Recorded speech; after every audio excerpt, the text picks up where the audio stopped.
Hello, and welcome to my lecture, The Difference Between W-2 and 1099 Contracts.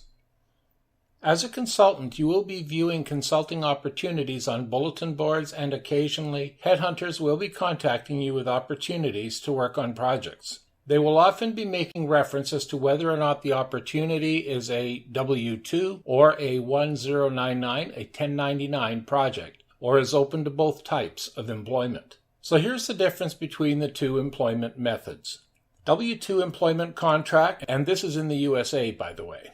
A W-2 contract or employment agreement means in effect that you are to be working on salary. This may still be a term contract, and you may still be placed on site by a consulting company you have affiliations with, but in the client's eyes, you are in effect an employee, and employee deductions and benefits normally in place with other standard employees of that company will apply to you as well. This could include such things as Social Security, Medicare, and income taxes being withheld. The company pays one half of Social Security and Medicare and must carry workers' compensation coverage. Your earnings count toward eligibility for future unemployment compensation.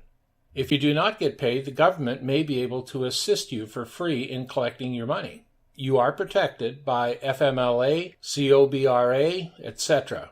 Any deals you might have with the headhunting or consulting group you are affiliated with would be out of sight of the client company that you would be working for under the contract you create with them.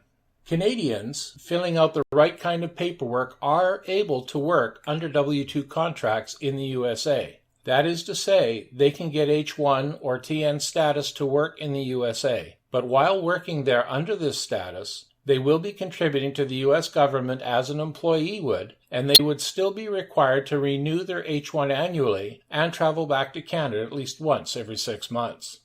A 1099 employment contract. A 1099 contract, on the other hand, is what a consultant would normally be under the terms of when taking contract assignments with a client.